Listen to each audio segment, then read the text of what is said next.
Hi there, and in this part we find ourselves in Nacrene City, and it's an interesting town. You can see it's got sort of warehouses here, and a sort of a tram track on the floor, and I guess the whole theme of this town is that it used to be like an industrial place, but now it's sort of moved on, and they've converted their warehouses into something else, into studio apartments, which does seem to fit in with the whole modern day economics we have today, obviously.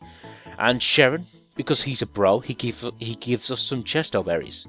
Now, you give a chesto berry to a Pokemon, and if it falls asleep in battle, it will wake itself up. So that's very useful, especially against the upcoming gym leader. Now in this house here we talk to this girl, and she seems to be a happiness checker. So looks at our Panpour, and it's a little friendly at the moment. So yep, which is a gentle way of saying he's not too keen on us at the moment.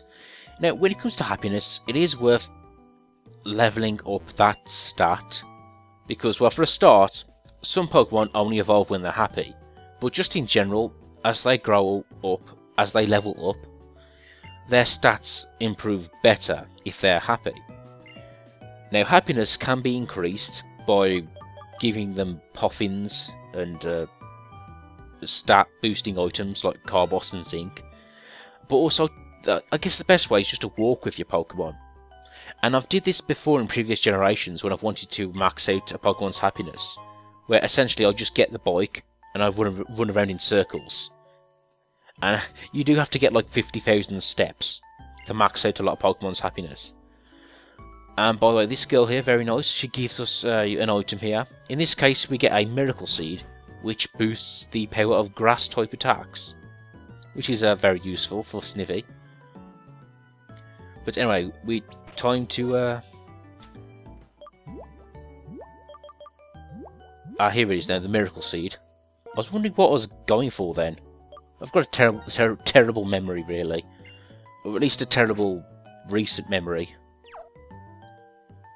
But anyway, we head off to the museum.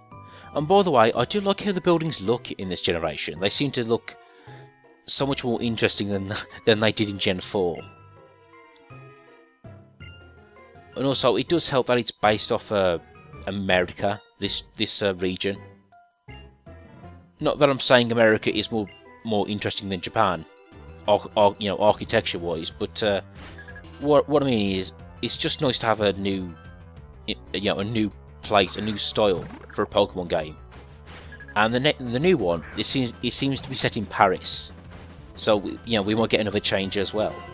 And I'm glad they're doing that. I'm glad they're moving outside their comfort zone slightly. Oh, and speaking of which, did anyone else notice that the new game is set in Paris? And one of the starters is Froakie, a frog. I find that amusing. But anyway, we have N, and what I like about N, I've said before, is that each time you face him, he gets a new selection of Pokemon, and actually Pokemon from the area. So that's pretty good actually. It sort of shows off what you can catch in the immediate area. Oh, and here's me using a potion. Like I've said before, I don't like using potions during battle. It seems a bit cheap to me, but I don't think I'll do it again. Or at least I only do it in between battles. So that was a slight mistake. Anyway, as I was recording this playthrough, I come up with this rule where I would, defeat all the significant battles without using any potions, but also without any of my Pokemon fainting. Now, I sort of say I came up with this rule. It doesn't really apply until after this gym battle. But other than that, I try and keep to these rules. And that's probably because I've played a bit of competitive online, and I'm not really too good at that, if I'm honest. But anyway, when you play competitively, you can't use potions. So I kind of like to abide to those rules, at least. Just to. Granted, I admit I'm not a hardcore player, but I do like to show some skill. That's, and I'm sure you didn't, you know, when you watch a playthrough, you don't want to see the guy just spam potions. Or, then again, whatever, you know, that's the thing about these Pokemon playthroughs. You know, each person can play them differently. And if you're thinking, I am also aware of Nuzlocke runs. And that's where you play with like a self-opposed rule as you play. Like, for example, if a Pokemon faints in a Nuzlocke run, that you consider them dead forever. So you have to either release them or put them in the box and never use them again. And yeah, I admit Pokemon games can be a bit easy, but even I wouldn't do that. I think that would be making it too difficult. I admit it, that, you know, that a Nuzlocke run would be beyond my skills. But anyway, we have Timber here, who's a cool fighting type Pokemon. Although something that bothers me about this line is that they're carrying weapons. I'm sorry, but they are. You know, this guy's got a block of wood, another guy's got a girder, and his final form has 2 stone columns. And I have to think to myself, that's a bit much. Like, I know Farfetch'd has some celery, and Cubone has like a bone as a weapon, which I can sort of just buy. But he's got a huge plank of wood. That seems to be off to me. But like I've said a million times before, I'd rather a Pokemon game be experimental with the designs than play it safe. Because yeah, it means we do get some odd ones, but we will also get some creative ones as well.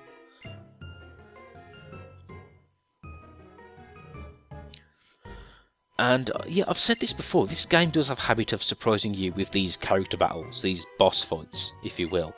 So, always make sure your team is fully healed at all times. When I was doing a practice run, I got surprised quite a few times actually. I was about to enter or leave a city and it's like, oh no, surprise! You've got to fight Sharon, you've got to fight N, you've got to fight Bianca. Anyway, this battle girl here, very friendly and gives us Rock Smash, which was a it was a HM in the previous generation, but now this is just a good move.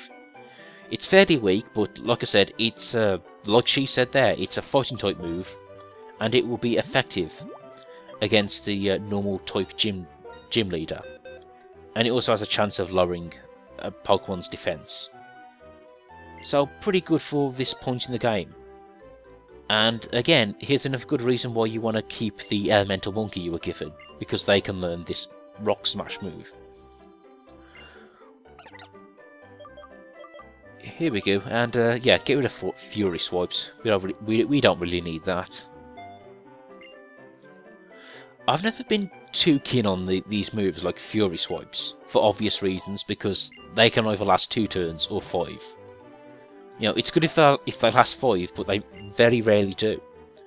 Well, speaking of which, the Pokemon Cloyster, the sort of oyster Pokemon, it does have an ability called Shell Link, which means whenever it performs one of those types of moves, it does 5.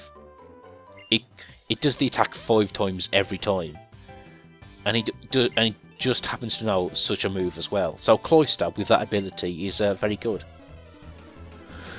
Well, I think I've said this before, Cloyster in Gen 1 was very unbalanced, because the special defense and special attack used to be the same stat.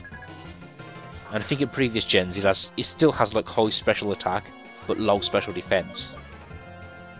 When really in the first gen it had like high special defense and high defense and high special attack. So that Pokemon used to be very good. It still is. But what I mean is, it used to be broken, and now it's just a good Pokemon, rather than being completely broken.